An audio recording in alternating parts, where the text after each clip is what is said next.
मेरी आवाज़ जहाँ तक पहुँच रही है, मलाड की मेरी माँओं को, मेरी बहनों को, आदरणीय बुजुर्गों को, नौजवान दोस्तों को, दुकानदार भाइयों को, ठेला चलाने वाले, रिक्शा चलाने वाले, कारीगरी का काम करने वाले, नौकरी करने वाले, बिजनेस करने वाले, आप तमाम मेहनतकश आवाम को क्रांतिकारी इस्तकबाल करता हूं, आपका हार्दिक अभिनंदन करता हूं। साथियों, मैं सबसे पहले आप सबसे माफ़ी चाहता हूं। मुझे पिछली सभा में मलाड होना था, लेकिन चुनाव का वक्त है और कई सारे प्रोग्राम होने की वजह से मैं पिछली सभा में आ नहीं पाया था। लेकिन मैंने असलम भाई को कहा था, ये एक बिहारी का जुबान है, हमने आपको वादा किया है तो हम जरूर आएंगे। और आज हम एक प्रोग्राम छोड़ करके अपने मलाड के लोगों से मिलने के लिए आए हैं, दिल की दो चार बात करने के लिए आए हैं। हम लोग दिल की ही बात करते हैं, क्योंकि वजीर आजम तो है नहीं कि झूठ बोल करके मन की बात करेंगे।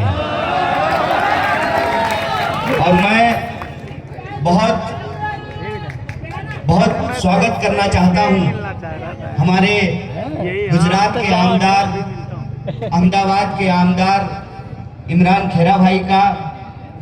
और मैं बता दूं, पिछली बार जब ये चुनाव लड़ रहे थे, उस वक्त हम लोग राहुल गांधी जी के साथ भारत जोड़ो यात्रा कर रहे थे और हमारी यात्रा कन्याकुमारी से चलते हुए मध्य प्रदेश पहुंची थी। और वहां से भाई का कॉल आया कि आपको आना पड़ेगा हमारे चुनाव में हमारी सभा के लिए। हम यात्रा से ब्रेक लेकर के भाई का प्रचार करने के लिए गए थे और भाई आज आमदार बन करके हमारे बीच में बैठे हुए हैं। ये उदाहरण, ये जिक्र मैं इसलिए आपके सामने कर रहा हूं कि ये लड़ाई बहुत लंबी है। हम दूसरे की लकीर मिटाने में भरोसा नहीं करते, हम अपनी लकीर को लंबी करने वाले लोग हैं। हमारी लड़ाई महज दो चार आमदार जिताने की लड़ाई नहीं है। हमारी लड़ाई दो चार स्टेट में सिर्फ सरकार बना लेने की लड़ाई नहीं है।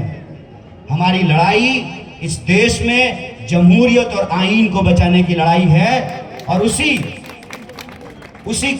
कमिटमेंट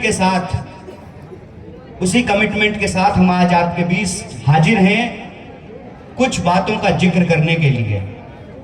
अव्वल तो मैं आपको ये बता दूं, मैं आपको कुछ समझाने के लिए नहीं आया हूं, मैं आपको कुछ बताने के लिए नहीं आया हूं, क्योंकि मेरी राय में जो जहां के वासिंदे हैं, जो जहां पर रहते हैं, जिनके पुरखे यहीं पर पैदा हुए, जिनकी पीढ़ियां यहाँ पर पली बढ़ी है, जिनका मकान है, दुकान है, घर है, कॉलोनी है, शमशान है, कब्रिस्तान है, वो उस मिट्टी पर रहने वाले वो लोग हैं जिनको वहाँ की हकीकत मालूम है।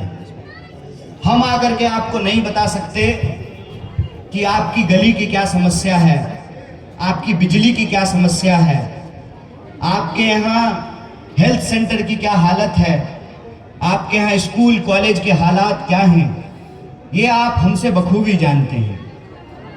हम सिर्फ और सिर्फ इस देश का एक आम नागरिक होने के चलते, और हमने आपका नमक खाया है, हमने आपके टैक्स के पैसे से पढ़ाई की है। अगर इस देश में संविधान नहीं होता, डॉक्टर बाबा साहब भीमराव अंबेडकर का लिखा हुआ संविधान, मौलाना अबुल कलाम आज़ाद का लिखा हुआ संविधान, गांधी और नेहरू के सपनों का भारत नहीं होता, तो हमारे जैसे लोग इस देश में पढ़ नहीं पाते, पीएचडी नहीं कर पाते, और मुंह में जुबान होने के बावजूद अपनी जुबान चला नहीं पाते। अगर ये हिम्मत हमको मिला है तो आपके नमक की बदौलत मिला है, आपके टैक्स के पैसे से हमने पढ़ाई की है। और उसी जिम्मेवारी के तहत मैं आज आपके सामने हाजिर हूं कि आज हमारे देश के सामने चुनौती क्या है। हमारे देश के सामने चुनौती ये है कि हमारे देश के संविधान में यह लिखा हुआ है कि हम भारत के लोग, चाहे हम किसी भी धर्म, मजहब या जाति के हों, किसी भी भाषा में बोलने वाले लोग हों, हम भारत के लोग हैं और यह देश हम सबका है, बराबर है। इस देश के संविधान में यह लिखा हुआ है कि महल में रहने वाले का भी वोट एक होगा और झुग्गी झोपड़ी में रहने वाले का भी वोट एक होगा। कोई अगर मर्सिडीज से चलता है उसका भी वोट एक है, और कोई टूटी हुई साइकिल लेके चलता है, अपनी फटफटी पे चलता है, उसका भी वोट एक है। ये इस देश के संविधान की ताकत है। कुछ फिरका परस्त ताकतें, देश को बांटने वाली ताकतें, इंसान को इंसान से लड़ाने वाली ताकतें आज उस संविधान को बदलने की हिम्मत कर रहे हैं। इसीलिए इस जिम्मेवारी के तहत मैं आपके बीच आया हूं कि आप जिन मसलों से रोज रूबरू होते हैं, जिन मसलों को आप रोज झेलते हैं, उन मसलों के जड़ में क्या है? उन मसलों के जड़ में यह है कि इस देश के भीतर, इस मुल्क के भीतर एक विचार की लड़ाई चल रही है। एक तरफ वो है जो धर्म के आधार पर, मजहब के आधार पर समाज में नफरत फैला रहे हैं, इंसान को इंसान से बांट रहे हैं। एक तरफ हम लोग हैं जो कह रहे हैं कि इस मिट्टी पे पैदा हुए इंसान, इस देश में पैदा हुए तमाम लोग इस देश के वासिंदे हैं और सबके लिए रोजी रोटी, कपड़ा, मकान, शिक्षा, स्वास्थ्य, सड़क, बिजली, पानी और आत्मसम्मान मुकम्मल होना चाहिए। ये सरकार की जिम्मेवारी होती है, ये सियासत की जिम्मेवारी होती है। देश की फिजाओं को बदलने की कोशिश की जा रही है, देश की सियासत को बदलने की कोशिश की जा रही है। और जो गांधी कहा करते थे, रघुपति राघव राजा राम, पतित पावन सीताराम, ईश्वर अल्लाह तेरो नाम, सबको सन्मति दे भगवान, उस मुल्क का मिजाज बदलने की कोशिश की जा रही है। इसीलिए हम आपसे ये गुजारिश करने के लिए आए हैं, ये खेल बहुत पुराना है, इस खेल को हमको समझना पड़ेगा। हमको समझना पड़ेगा कि इस देश में राम प्रसाद बिस्मिल और अशफाकुल्लाह खान मिलकर के यह गाते थे, सरफरोशी की तमन्ना अब हमारे दिल में है, देखना है जोर कितना बाजुए कातिल में। और इस मुल्क को आजाद कराने के लिए दोनों ने हंसते हंसते फांसी के फंदे को चूम लिया। आजादी मिली, देश में एक संविधान लागू हुआ और उस संविधान में यह व्यवस्था की गई कि रानी के कोख से, शहजादी के कोख से शहजादा नहीं पैदा होगा, जनता के वोट से नेता चुना जाएगा, जनता के वोट से सेवक चुना जाएगा। इसीलिए मैं कहता हूं कि विचार की लड़ाई है कि जैसे अंग्रेज हमारे देश के लोगों को आपस में लड़ाकर फूट डालो राज करो, उसी साजिश पर आज इस देश की सरकार चल रही है।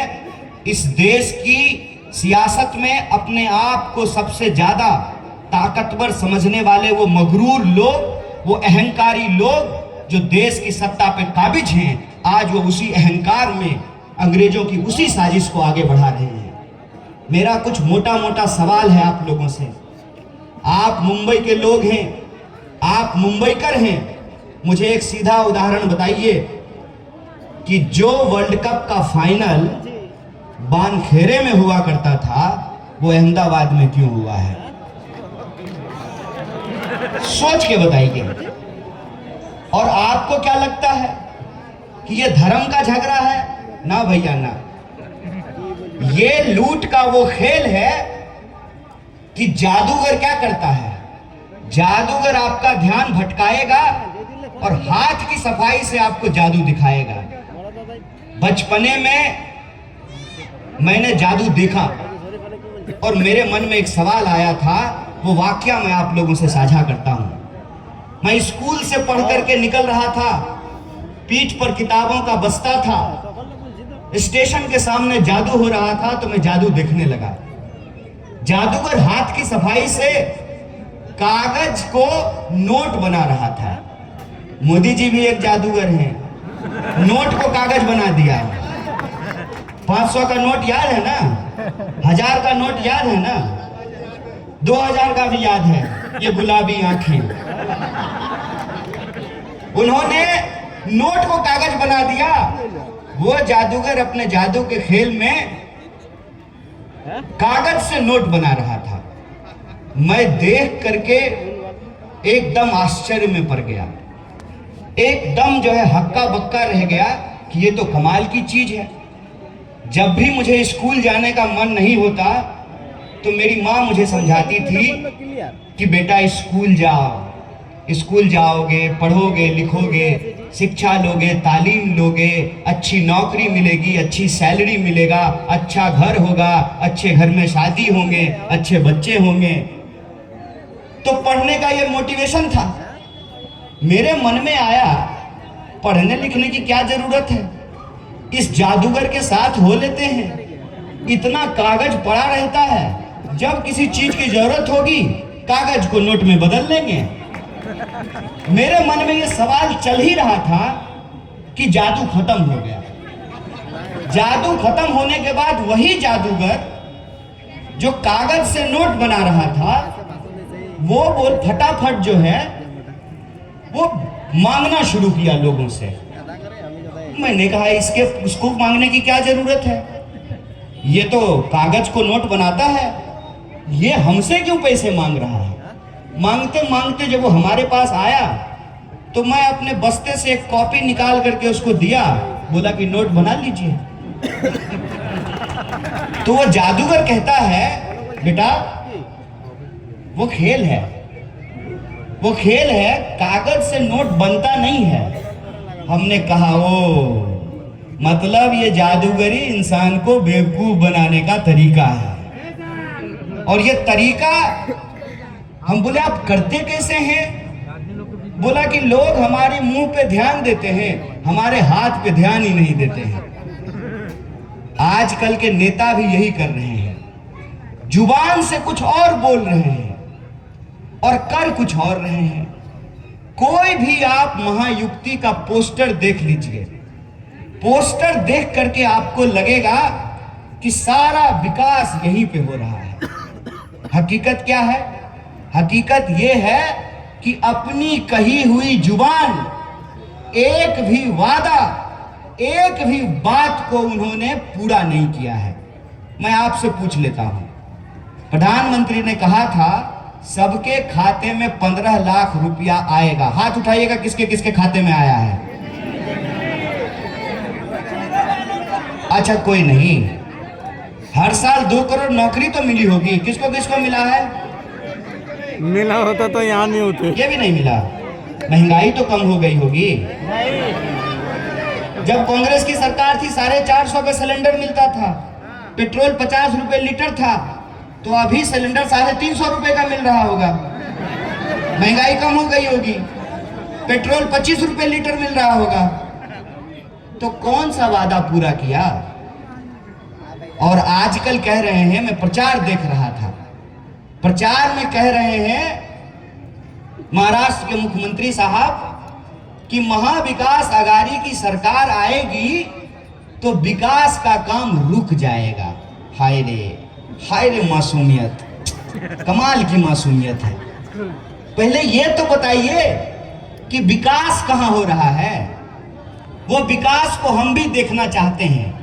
चश्मा नहीं लगा हुआ है, आप कहेगा तो लगा लेंगे, दूरबीन ले लेंगे, लेकिन वो विकास हम देखना चाहते हैं कि विकास कहां हो रहा है। एक तरफ आप कहते हैं कि देश की अर्थव्यवस्था दुनिया की, आइए जनाब,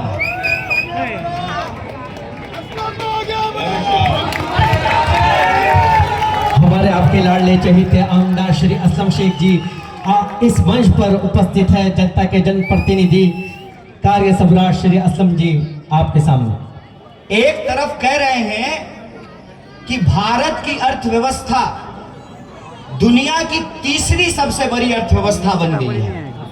हमने ब्रिटेन को पीछे छोड़ दिया है। तो मेरे मन में एक मासूम सा सवाल है कि अगर दुनिया की अर्थव्यवस्था की तीसरी अर्थव्यवस्था भारत की अर्थव्यवस्था बनी है, तो वो 80 करोड़ लोग कौन हैं जो 5 किलो अनाज लेने के लिए लाइनों में लगे हुए हैं? इस सवाल का जवाब हमको दे दीजिए। शिंदे साहब कह रहे हैं कि जो लाडली बहन योजना चालू हुआ है वो बंद हो जाएगा। नहीं शिंदे जी, एमबीए की सरकार बनेगी तो जो लाडली बहन योजना में अब 1500 रुपया दे रहे हैं, हम महालक्ष्मी योजना में हर महिलाओं के खाते में 3000 रुपया पहुंचाएंगे। 3000। और ये हम पहुंचाएंगे कैसे? ये हम पहुंचाएंगे वैसे कि जिस व्यापारी के साथ बैठ करके आपने महाराष्ट्र को लूटने का प्लान बनाया है, अव्वल तो महाराष्ट्र को लूटने नहीं देंगे, और सरकार बनी और उसकी नजर अगर महाराष्ट्र के संसाधन पर है, अगर उसकी नजर मुंबई पर है, तो उसको पकड़ करके जेल में डालेंगे। यहां की संपत्ति पे पहला हक यहां के लोगों का है।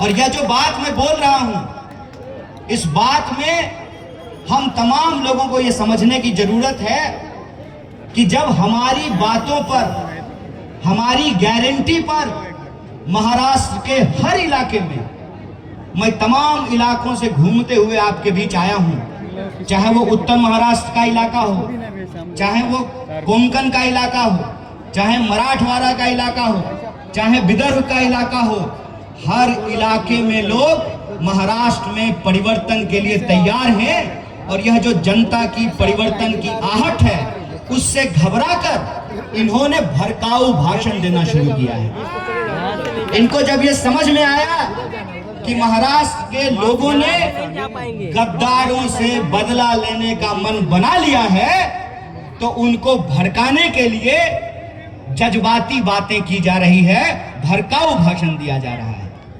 अभी डिप्टी सीएम साहब ने कहा कि धर्म बचाना है। हम बोले कोई दिक्कत नहीं है, सब लोग मिलकर के धर्म बचाएंगे। मैं तो यही सवाल सबसे पूछता हूं कि अगर धर्म बचाना है तो धर्म सिर्फ गरीब गुरबा बचाएगा, कारीगर बचाएगा, दुकानदार बचाएगा, नौकरी करने वाला बचाएगा, छोटा मोटा उद्योग काम धंधा करने वाला बचाएगा, कि नेता का बेटा बेटी भी धर्म बचाएगा? अगर धर्म बचाना जरूरी है तो सबको बचाना चाहिए ना। ऐसा तो नहीं होगा कि हम लोग धर्म बचाएंगे और आपका बेटा बेटी लंदन में पढ़ेगा और वहां कहेगा हाय हाउ आर यू। ये तो नहीं होगा ना। सब लोग मिल करके धर्म बचाएंगे। यही बात हमने डिप्टी सीएम से पूछा कि धर्म बचाने की इस लड़ाई में आपके परिवार के लोग भी आएंगे कि रील बनाएंगे? तो बुरा मान गए।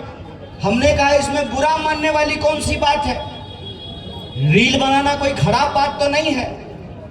बस आप ये बता दीजिए कि धर्म की याद आपको सिर्फ चुनाव के वक्त आता है या तब भी आता है जब यहां के संसाधन लूटे जाते हैं?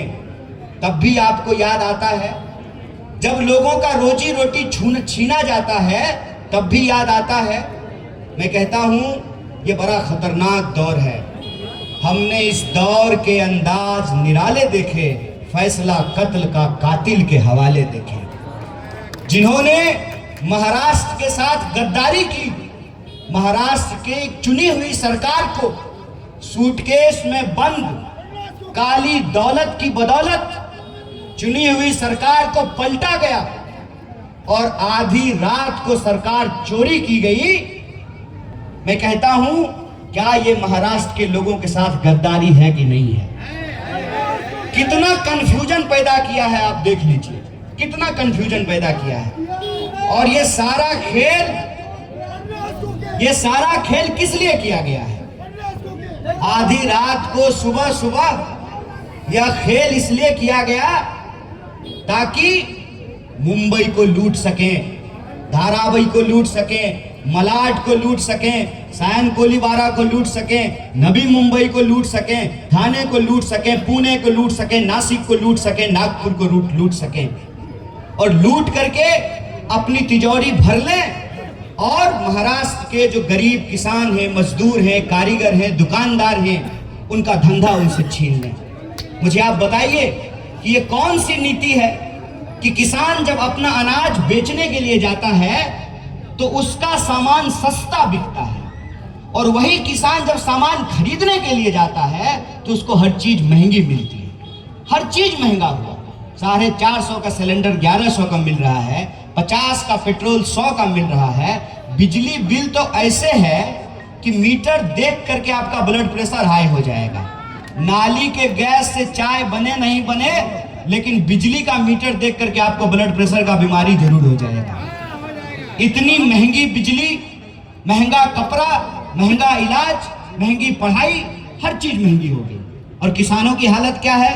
किसान को ना सोयाबीन का दाम मिल रहा, ना धान का दाम मिल रहा, ना कपास का दाम मिल रहा, मजदूरों की मजदूरी नहीं बढ़ रही, जो लोग सरकारी नौकरी कर रहे हैं उनको पेंशन नहीं मिल रहा, सरकारी पोस्ट खाली पड़े हुए हैं, सारे विकास का काम जो है वो खुदा पड़ा हुआ है।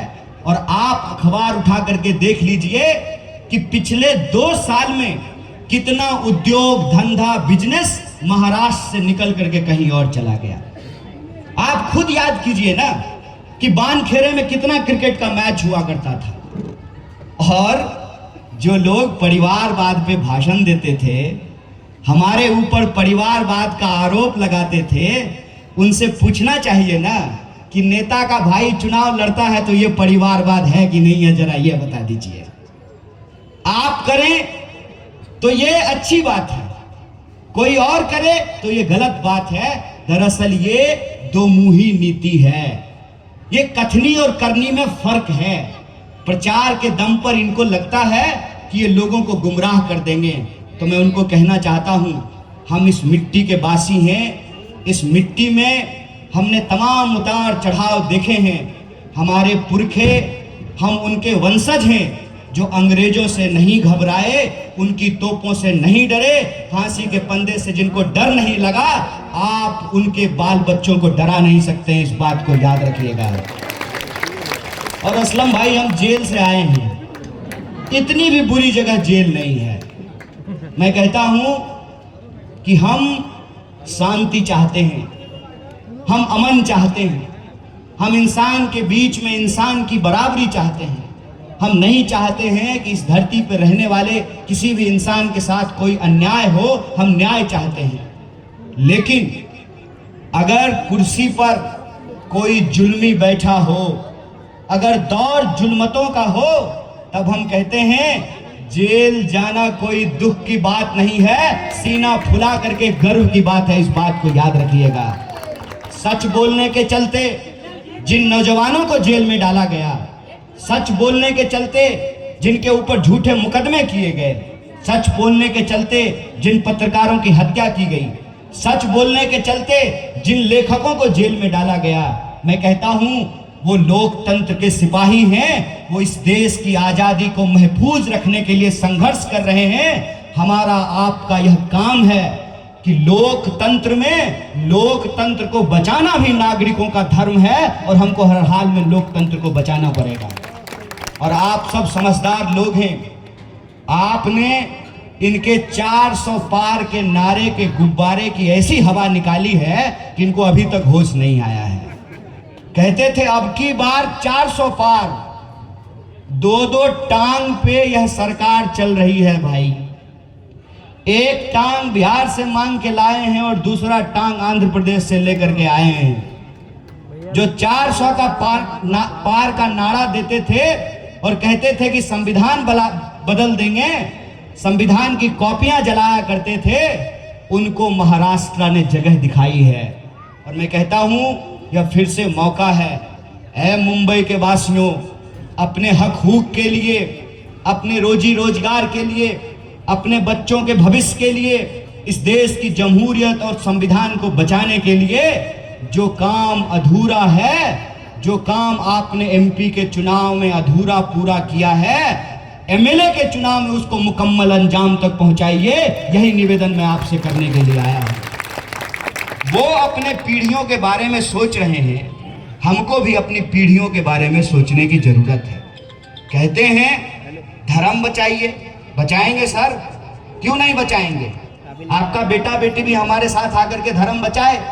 ये बात मैंने भाजपा के एक दोस्त को कहा, तो भाजपा का मेरा दोस्त बोला, पर योगी जी मोदी जी को बेटा बेटी नहीं है। तो हम बोले भतीजा तो है, जैसा कोई भेज दे हमारे साथ धर्म बचाने के लिए। वो आईपीएल में बैठ करके टीम बनाएगा और हम लोग ड्रीम 11 पर टीम बनाए। कितना होशियार है देख लीजिए। यह खेल हम लोगों को समझना पड़ेगा और ये सीधी बात है, डायरेक्ट। और मैं आपको बता दूं, मुझे आता नहीं ना मोहतरम को मोहतरम कहना, किसी को ज्यादा किसी को कम कहना, सीधी बात करने की आदत है। जुबान मेरा साफ है, हमने किसी का घूस नहीं खाया है, इसलिए जुबान लड़खड़ाता नहीं है। मैं तो कहता हूं कि भाजपा अब पॉलिटिकल पार्टी नहीं है, हाजमे की गोली है, कायम चूरन है। कुछ भी खा करके हाजमोला खा लीजिए, खाना पच जाता है ना। उसी तरह से कितना भी भ्रष्टाचार करके घुसखोरी करके भाजपा में चले जाइए, आप बिल्कुल पाक पवित्र हो जाएंगे। जिस एनसीपी को भ्रष्टाचारी कहा करते थे, आज अजीत पवार साहब को डिप्टी सीएम बना करके रखा है। मेरा एक सिंपल सवाल है कि अगर फडणवीस साहब को डिप्टी सीएम ही बनना था तो उद्धव जी ठाकरे के अंदर भी डिप्टी सीएम बन सकते थे। सरकार क्यों तोड़ी गई? सरकार इसलिए तोड़ी गई कि सरकार बनाने के लिए जो मीटिंग हुई थी, और ये मैं नहीं कह रहा हूं, ये अजीत पवार साहब ने कहा है, उस मीटिंग में गौतम अदानी बैठा हुआ था। गौतम अदानी क्या कर रहा था? जलेबी छान रहा था उस मीटिंग में बैठ करके। महाराष्ट्र में किसकी सरकार बनेगी, इसका फैसला महाराष्ट्र की आवाम करेगी, महाराष्ट्र के लोग करेंगे। आपके वोट से लोग चुने जाएंगे, आप जिसको वोट देंगे वो आमदार बनेगा। ये हमारी ताकत है ना, ये लोकतंत्र की ताकत है। वो कौन होते हैं कि दिल्ली में बैठ करके गौतम अदानी के साथ तय करें कि सरकार किसकी बनेगी? वह सरकार बनाने का नहीं, महाराष्ट्र बेचने का डीलिंग हो रहा था, इस बात को याद रखिएगा। इसीलिए यह जो 20 तारीख को आप वोट देने जाएंगे, रोजी रोटी, कपड़ा, मकान, शिक्षा, स्वास्थ्य, सड़क, बिजली, पानी के साथ साथ ये महाराष्ट्र के आत्मसम्मान की बात है। पूरा देश मुंबई की तरफ देख रहा है कि जिनकी काली नजर मुंबई के ऊपर है, उन गद्दारों को मुंबई के लोग करारा जवाब देते हैं कि नहीं देते हैं? बोलिए, करारा जवाब मिलेगा? करारा जवाब मिलेगा। तो आपके पास एक बहुत ही खूबसूरत मौका है कि एक ऐसा नेता जिसको ईडी से नहीं डर लगता है, असलम भाई नहीं लगता है ना, आपको मैं बता दूं कि कोई ऐसा राज्य नहीं है जहां कांग्रेस के नेताओं को उन्होंने झूठे आरोप में जेल में नहीं डाला है। झारखंड जाकर के देख लीजिए, हमारे मंत्रियों को जेल में डाला। और किसको जेल में डालते हैं? जो इनके साथ समझौता कर ले उसको सरकार में शामिल करा लेते हैं, और जो इनके सामने नहीं झुके उसके पास ईडी भेजते हैं, सीडी भेजते हैं, सीबीआई भेजते हैं, इनकम टैक्स भेजते हैं। तो हमने भी ललकार करके इनको कहा है, जगह है कितनी जेल में तेरे, देख लिया है, देखेंगे, देख लेंगे भाई। यह देश सिर्फ तुम्हारा नहीं है, यहाँ की मिट्टी पे सिर्फ तुम्हारा हक नहीं है। हम भी इस मिट्टी में पैदा हुए हैं, इस मिट्टी के लिए हमारे पुरखों ने भी जान दिया है। अगर इस मिट्टी को तुम लूटने की कोशिश करोगे तो तुम्हारा हाथ पकड़ेंगे, तुम्हारा गिरेबान पकड़ेंगे, और ये हम होने नहीं देंगे, इस बात को याद रखना। और यही वजह है कि उद्धव जी ठाकरे को हटा करके शिंदे साहब को सीएम बना करके फडणवीस साहब जो है वो डिप्टी सीएम बन गए। अभी मैं आ रहा था तो दीवार पे लिखा हुआ था, देवा भाऊ, वाह देवा रे देवा, लिखा हुआ था देवा भाऊ। तो हमने कहा देना भाऊ, कब से मांग रहे हैं भाऊ, 15 लाख हमारे खाते में पहुंचा भाऊ, 2 करोड़ नौकरी दे भाऊ, महंगाई कम कर भाऊ, सड़क बना, बिजली के दाम कम कर भाऊ, मांग तो रहे हैं। कौन सा वादा पूरा किया है ये हमको बता दो। और इसीलिए मैं कहता हूं शिंदे साहब बहुत बढ़िया आदमी है। पता है क्यों? कठपुतली का क्या दोष, जो डोरी घुमाता है उसका सारा खेल है ना। जया शाह के पप्पा ने ऑटो पायलट पे चाबी मार करके इनका रिमोट जो है ना वो अदानी के पॉकेट में रख दिया है। इसीलिए महाराष्ट्र के लोगों को, मुंबई की आवाम को इस चुनाव को पूरी सीरियसनेस के साथ लेना चाहिए, पूरी गंभीरता से लेना चाहिए कि आपको 20 तारीख को एक आमदार नहीं चुनना है, गद्दारों को मुंहतोड़ जवाब दे करके महाविकास अघाड़ी की सरकार बनानी है। और पूरे देश को जो मैसेज आपने भेजा है लोकसभा चुनाव में, वही मैसेज आपको विधानसभा चुनाव में दोहराना है कि लोकतंत्र में सरकार किसकी बनेगी, मुख्यमंत्री कौन बनेगा, आमदार कौन बनेगा, मंत्री कौन बनेगा, इसका फैसला जनता करेगी। बोलिए मैं ठीक बोल रहा हूं कि गलत बोल रहा हूं? आप फैसला करेंगे ना तो परिवर्तन होगा। एक एक हाथ उठना चाहिए, एक एक हाथ उठना चाहिए जो परिवर्तन करना चाहते हैं। और अगर आप परिवर्तन करना चाहते हैं तो मैं आपके बीच में वादा नहीं, पक्का इरादा जाहिर करके जाता हूं। हमारे नेताओं ने, आदरणीय खड़गे जी ने, राहुल गांधी जी ने, उद्धव ठाकरे जी ने, शरद पवार जी ने, पूरे के पूरे महाविकास अघाड़ी ने, इंडिया अलायंस ने यह फैसला किया है 20 तारीख को वोट देकर के आप परिवर्तन करेंगे। 23 तारीख को परिणाम आएगा, हमारी सरकार बनेगी और हमारी सरकार बनते ही हम 5 गारंटी को लागू करेंगे। और वो 5 गारंटी क्या है? तो 5 गारंटी ये है कि हर बहन के खाते में 3000 रुपया पहुंचाएंगे। जो नौजवान पढ़ा लिखा है या तो खाली जगहों को भरेंगे, नौकरियां निकालेंगे, रिक्तियों को पूरा करेंगे, और जिसको रोजगार नहीं दे पाएंगे उसके खाते में 4000 रुपया बेरोजगारी भत्ता पहुंचाएंगे। जिस कमर तोड़ महंगाई के चलते हमारे किसान परेशान हैं, उन किसानों का 3 लाख तक का कर्जा माफ करेंगे। और आप जानते हैं कि इलाज कितना महंगा हो गया है। हम सब ने कोरोना की हालत देखी है, सारे लोग अपने घरों में दुबक गए थे, ऑक्सीजन का सिलेंडर नहीं मिल रहा था, अस्पताल में बेड नहीं मिल रहा था, ये हालत हमने देखी है।